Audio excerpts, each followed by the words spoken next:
नमस्कार, बाजार अगले हफ्ते में आप सभी का स्वागत है। मैं हूं स्वाति रायना। बताएंगे बाजार में आज का पूरा एक्शन, साथ ही सोमवार के लिए स्ट्रैटेजी और शेयरों में कमाई के शानदार मौके। पूछ सकते हैं हमसे सवाल। फोन नंबर है हमारा 02223001634 या फिर आप हमें 02223001635 पर कर सकते हैं कॉल। फेसबुक पर @जी बिजनेस ऑनलाइन और ट्विटर पर @जी बिजनेस अपने सवाल भेजें #बाजार आज और कल लिखकर। सोमवार की आपकी तैयारी कराएंगे जी बिजनेस के मैनेजिंग एडिटर अनिल सिंह भी, और साथ ही हमारे साथ खास मेहमान है प्रॉफिट मार्ट सिक्योरिटीज के अविनाश गुरक्षकर। अविनाश जी, स्वागत करते हैं आपका आज के शो में। और सबसे पहले गुरुवार के बाजार का हाल आपको बता देते हैं। तो वीकली एक्सपायरी के दिन बाजार मामूली तेजी के साथ बंद हुए और लगातार 9वें दिन बाजार में तेजी देखी गई। सेंसेक्स 60,431 और निफ्टी 17,828 के अहम स्तरों पर बंद हुए। बैंक निफ्टी 575 अंकों की बढ़त के साथ 42,132 के लेवल पर जाकर हुआ बंद।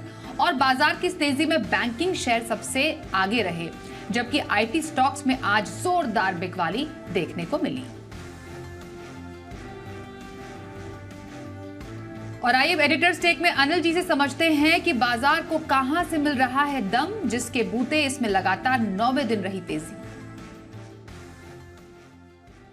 लंबे वीकेंड से पहले भारतीय बाजारों के लिए आज का ट्रेडिंग सेशन भी रहा बेहद शानदार। आज का ट्रेडिंग सेशन क्यों, ये पूरा हफ्ता, पिछला हफ्ता भारतीय बाजार इस नए फाइनेंशियल ईयर 1 अप्रैल के बाद से जिस तरह से जबरदस्त तेजी के मूड में आए, वाह क्या कहना। और आज भी भरपूर तेजी हुई। अब आप निफ्टी देखेंगे तो आपको लगेगा अरे कहाँ, मुश्किल से 15 पॉइंट तो ऊपर बंद हुआ है, लेकिन 17,800 के ऊपर लगातार दूसरे दिन बंद होना, और वो भी लंबे वीकेंड से पहले वीकली एक्सपायरी के दिन, लाजवाब है, बहुत अच्छा कहा जाएगा। और फिर भी आपको लगता है नहीं, तो फिर देखिए बैंक निफ्टी, जहां पर 500 पॉइंट से ज़्यादा का बड़ा उछाल, 42,100 के ऊपर की क्लोजिंग, बहुत ही ज़बरदस्त, बहुत ही शानदार कही जाएगी। आज हुआ यूं कि टीसीएस के नतीजे के बाद आईटी शेयर थोड़े ठंडे रहे, वहाँ प्रॉफिट बुकिंग आती दिखी, लेकिन निफ्टी को ऊपर ले जाने की और मजबूती देने का पूरा जिम्मा उठाया बैंकिंग शेयरों ने, और उसमें भी ज़्यादातर प्राइवेट बैंक्स। तो आज प्राइवेट बैंक्स की तेज़ी की बदौलत बैंक निफ्टी ने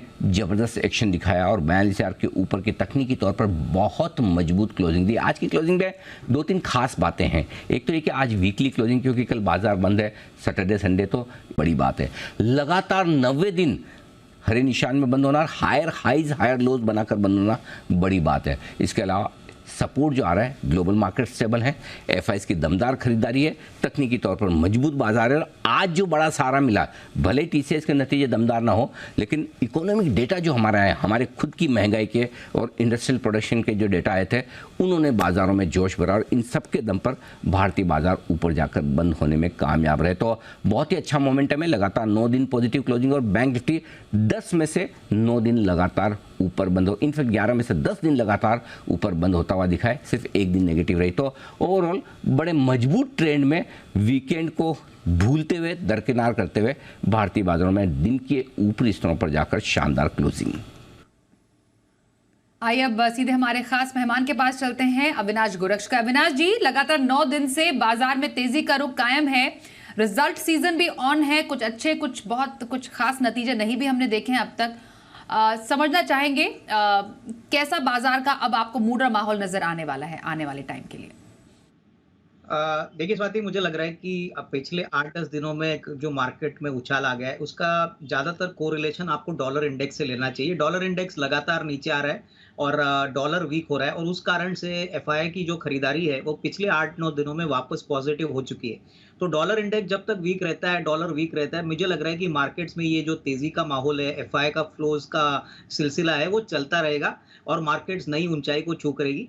मेरे ख्याल से थोड़ा बहुत प्रॉफिट बुकिंग आने की संभावना है, लेकिन अभी जब नतीजों का सीजन शुरू हो चुका है, तभी मार्केट स्पेसिफिक स्टॉक स्पेसिफिक रवैया अपनाएगी। और आज इन्फोसिस के नंबर आ गए हैं। आईटी सेक्टर में मुझे लग रहा है कि थोड़ी सी तकलीफ हो सकती है आने वाले हफ्तों के लिए, क्योंकि नतीजे इन्फोसिस के उम्मीद से काफ़ी खराब आ चुके हैं। लेकिन otherwise auto components, capital goods, real estate, ये ऐसे सेक्टर्स है, और बैंक्स ऐसे सेक्टर्स है जहां पे हमको लग रहा है बहुत अच्छी तेजी और भी मार्केट में रही है। तो stock specific approach will be better. और इंडेक्स को तो मैं कहूंगा कि कोई भी गिरावट आती है तो ये बाय ऑन डिक्लाइन वाला ही मार्केट है, इसमें कोई इमीडिएट पैनिक नहीं है। और ऊपरी लेवल में मुझे लग रहा है कि 17,800-900 तक जब तक मार्केट जाता नहीं है तब तक एक छोटी रेंज में इंडेक्स मूव करेगा। बट ओवरऑल मेरे ख्याल से स्टॉक स्पेसिफिक रवैया अपनाने की जरूरत है। बिल्कुल सर। अविनाश जी, अब किसी को अपने पोर्टफोलियो में एक स्टॉक ऐड करना हो लंबी अवधि के लिए तो कौन सा स्टॉक आपको अच्छा लग रहा है? स्वाति, हमको होटल सेक्टर काफी पसंद है और होटल सेक्टर में एक छोटा नीश प्लेयर है जिसका नाम है रॉयल ऑर्चिड होटल्स। ये बेसिकली 15-20 साल पुरानी कंपनी है और इनका जो बिजनेस मॉडल है वो बहुत एसेट लाइट मॉडल है। 75 सिटीज में ये काम करते हैं, करीबन 75 to 80 होटल्स मैनेज करते हैं और इनका जो बिजनेस मॉडल है वो ज्यादातर मैनेज्ड और लीज पे होटल्स चलाते हैं। इनके कई होटल्स ओन्ड भी है, करीबन 4085 इन्वेंट्री रूम्स की है और इन्होंने कहा है कि अगले साल 1.5 साल में करीबन 1,500 नए रूम्स वो एस्टेब्लिश करेंगे। अगर इस साल के नतीजों की बात करें तो नबदार नंबर आ गए। मेरे ख्याल से पहले 9 महीने में करीबन 36 करोड़ का प्रॉफिट आया और पूरे साल के लिए हमको लग रहा है कि 52-53 करोड़ का प्रॉफिट आएगा। और अगले 2 साल में जिस प्रकार की अभी टेलविंड्स होटल के लिए दिख रही है, क्योंकि ये साल G20 का भी है, उसके बाद अक्टूबर में वर्ल्ड कप होने वाला है, तो काफी ऐसे पॉजिटिव ट्रिगर्स है जिससे होटल सेक्टर में रीरेटिंग होगी और कंपनी को फायदा होगा। तो हमारा मानना है कि यहाँ पे कम से कम 350 का टारगेट प्राइस लेके इसको कम से कम 6 से 12 महीने की अवधि के लिए खरीदना चाहिए। बहुत ही अच्छा रिस्क रिवॉर्ड है और यहाँ पे अच्छा पैसा बनेगा, ऐसा मुझे लग रहा है। तो इस एक साल में होटल स्पेस काफी ज्यादा बजिंग रहने वाला है और यहीं पर रॉयल ऑर्किड होटल यहाँ पर खरीदारी करने की सलाह आ रही है अविनाश जी की तरफ से। आइए अब पहले कॉलर से बात करते हैं। लुधियाना से हीना बजाज हमारे साथ हैं। नमस्कार, बताइए कौन से स्टॉक पर सवाल है आपका? हेलो हेलो नमस्ते, हेलो, पूछिए सवाल। हाँ जी मैम, हमारे पास गोदरेज प्रॉपर्टी के 100 शेयर है। हेलो, हाँ जी 100 शेयर है। भाव गोदरेज कितना है? के 1220 की बाइंग है। कब तक के लिए?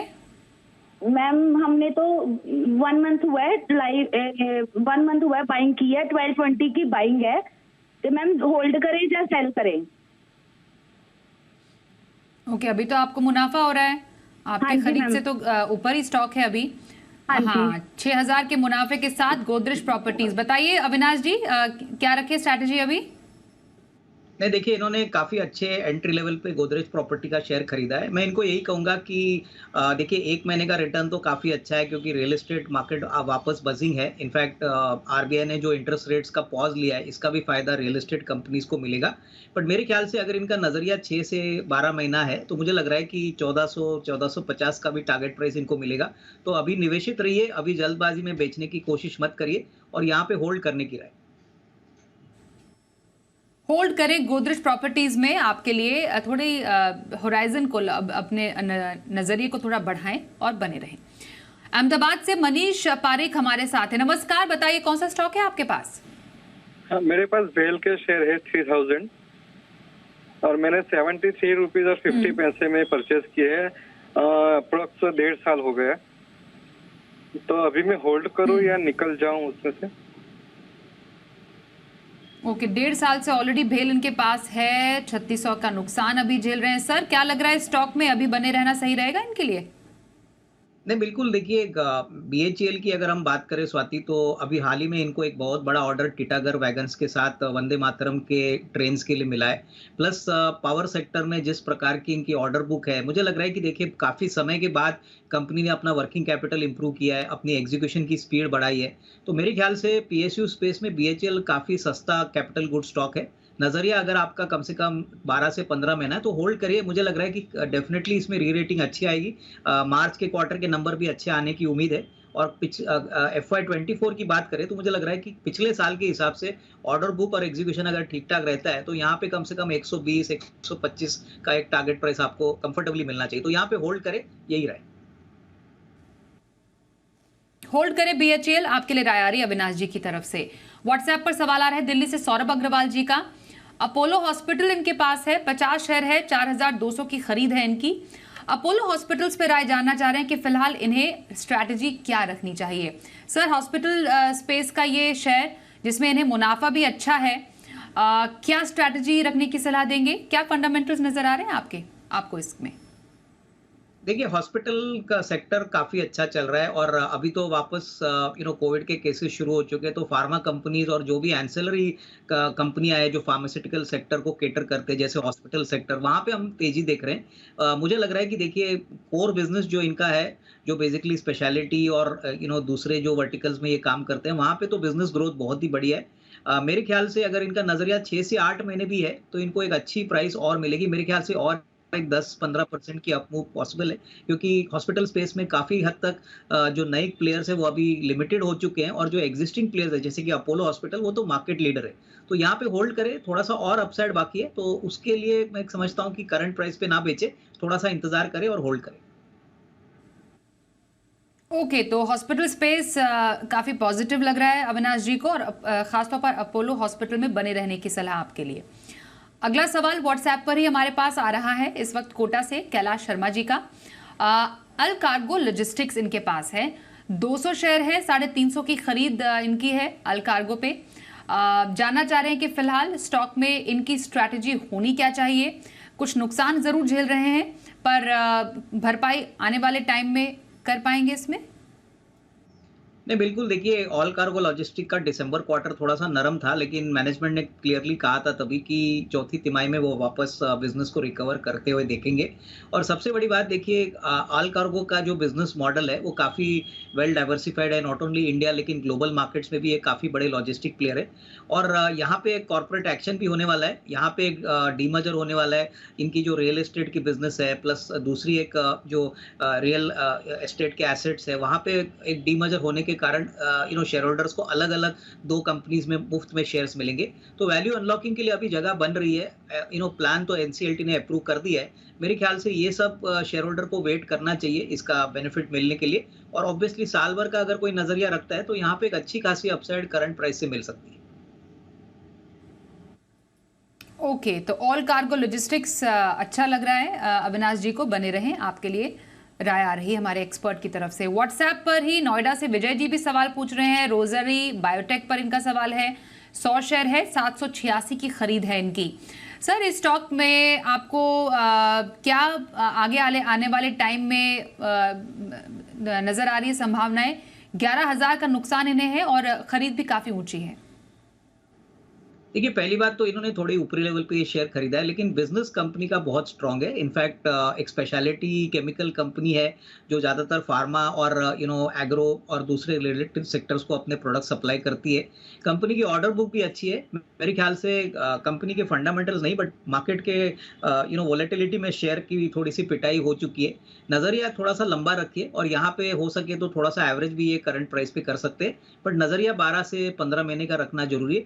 हमको लग रहा है कि आने वाला साल इनके लिए काफी अच्छा रहेगा। तो शॉर्ट टर्म में नहीं, but medium to long term में पैसा काफी अच्छी तरह से ये स्टॉक में बच सकता है। ओके, तो रोजरी बायोटेक में लंबी अवधि के नजरिए के लिए बने रहने की सलाह अविनाश जी की तरफ से। गुजरात से दीक्षा हमारे साथ है। नमस्कार, बताइए कौन से स्टॉक पर सवाल है आपका? Good evening ma'am. मेरा कैनरा बैंक है मेरे पास, जो मेरा बाइंग प्राइस है 315 है और जो मेरे पास शेयर है वो 600 है मैम। कब तक ले रखा है मैम? ये अभी मेरे 6 मंथ का मैंने व्यूज रखती हूँ मैं। ओके, 6 मंथ के व्यू के लिए कैनरा बैंक में इन्होंने खरीदारी की है। एक अच्छा मूवमेंट कैनरा बैंक में भी हमें देखने को मिला। बैंक के जो तमाम शेयर है आज अच्छे उछले भी आज। सर बताइए, कैनरा बैंक में फिलहाल इनके लिए 6 महीने का नजरिया कैसा? देखिए, कैनरा बैंक में नज़रिया पॉजिटिव है और मैं ये भी कहना चाहूँगा कि कैनरा बैंक कैनफिन होम्स को भी कंट्रोल करती है, क्योंकि कैनफिन होम्स का पेरेंट कैनरा बैंक है। तो दोनों बिजनेस सेगमेंट से कैनरा बैंक को काफ़ी फायदा होगा। प्लस कोर बैंकिंग इनका बहुत अच्छी तरह से चल रहा है। एसेट क्वालिटी भी अभी काफ़ी इंप्रूव हो चुकी है और हमको लग रहा है कि मार्च क्वार्टर काफ़ी स्ट्रांग आने की उम्मीद है। अगले साल का भी अगर क्रेडिट ग्रोथ हम मान के चले कि 13-14% रहता है, तो कैनरा बैंक एक बड़ी बैंक है। डेफिनेटली इसका फायदा इनको मिलेगा। मेरे ख्याल से इन्होंने 315 में लिया है, तो मैं यही कहूंगा कि कम से कम 6-8 महीने का नजरिया रखें। कम से कम 345-350 का एक फर्स्ट टारगेट लगता है, जो शेयर बहुत ही जल्दी अचीव करेगा। तो यहाँ पे होल्ड करने के लिए होल्ड करें कैनरा बैंक में, आपके लिए सलाह रही हमारे आज के एक्सपर्ट की। अगला सवाल लेते हैं आसनसोल से। प्रशांत पूछ रहे हैं, टेगा इंडस्ट्रीज इनके पास है सर, 6,600 शेयर है, 464 की खरीद है। ये स्टॉक कैसा लगता है आपको और क्या व्यू रखें आप की सलाह देंगे इन्हें? तो यहाँ पे देखिए इन्होंने बहुत अच्छे लेवल पे एंट्री की है और टेगा इंडस्ट्रीज एक ऐसी कंपनी है जो बेसिकली स्टील और एब्रेसिव सेक्टर्स को केटर करती है और इनका business model basically consumables segment पे होता है। इसका मतलब कंपनी कैपेक्स करे ना करे लेकिन इनका प्रोडक्ट हर वक्त 12 मंथ्स चलता रहता है। सबसे बड़ी बात, कंपनी काफी लो लिवरेज पे काम करती है, कर्जा भी बैलेंस शीट पे कम है और नंबर्स जो दिसंबर क्वार्टर के आए थे वो काफी स्ट्रांग थे। मेरे ख्याल से यहाँ पे कम से कम 750 750 का टारगेट प्राइस अगले 6-8 महीने में पॉसिबल है, तो बने रहे। मार्च का क्वार्टर भी अच्छा आएगा तो मेरे ख्याल से यहाँ पे होल्ड करने की राय। सर मैं ऐड कर लूं, टेगा इंडस्ट्रीज में हमारे इन व्यूअर को इनके खरीद के हिसाब से लाखों का मुनाफा हो रहा है जो हमने देखा अभी बोर्ड पर। 600 इनकी 464 की खरीद के हिसाब से 15,53,640 का मुनाफा लेकर हमारे ये जो व्यूअर है प्रशांत जी इस वक्त बैठे हुए हैं। आइए आगे बढ़ते हैं और लखनऊ से रोहित सिंह का सवाल है व्हाट्सएप पर। HDFC बैंक 75 शेयर और 1500 की खरीद इनकी है HDFC बैंक पर। अच्छा मुनाफा एंजॉय कर रहे हैं ये भी HDFC बैंक। बाकी बैंकों की तरह आज एक अच्छा इसमें बढ़त देखी गई है। सर बताइए HDFC बैंक में फिलहाल अभी इनकी स्ट्रैटेजी क्या रहे? नहीं देखिए, HDFC बैंक अभी पूरी तरह से मर्जर के लिए तैयार हो रहा है। आने वाले 6 महीने में डेफिनेटली HDFC बैंक और HDFC का मर्जर होगा, तभी आपको कंसोलिडेटेड नंबर्स मिलेंगे और मर्जर का बेनिफिट सिग्निफिकेंटली प्रॉफिटेबिलिटी भी और बैलेंस शीट पे आने वाला है। मेरे ख्याल से इन्होंने बहुत अच्छे लेवल पे एंट्री की है। कम से कम अगले 6-12 महीने का व्यू लेके बैंकिंग सेक्टर में निवेशित रही है। मुझे लग रहा है कि यहाँ से भी अच्छी बढ़त आएगी और होपफुली मार्च के क्वार्टर अगर दमदार आते हैं तो शॉर्ट टू मीडियम टर्म में भी आपको एक अच्छा उछाल देखने को मिलेगा। बड़ा अपसाइड के लिए मेरे ख्याल से 6 to 12 मंथ्स का नजरिया लेके इसमें होल्ड करिए। सोमवार के बाजार पर क्या रखे खास स्ट्रैटेजी और बाजार के लिए अहम संकेत, समझते हैं अनिल जी से। सोमवार को जब हम लौटेंगे ट्रेडिंग सेशन के लिए तो 2 दिनों के संकेत होंगे, आज के भी और कल के भी, और सोमवार सुबह डाउ फ्यूचर्स भी देखेंगे किस तरह का ट्रेड दिखाते हैं। साथ ही इन्फोसिस के नतीजे होंगे, HDFC बैंक के नतीजे होंगे। लंबे वीकेंड में बहुत कुछ एक्शन होगा, लेकिन जो इंपॉर्टेंट ट्रिगर ग्लोबल मार्केट से मिलेंगे उनके अलावा लोकल ट्रिगर्स में जो आपको नज़र रखनी है वो है इन दोनों रिजल्ट्स पर और साथ ही FIs के डेटा पर।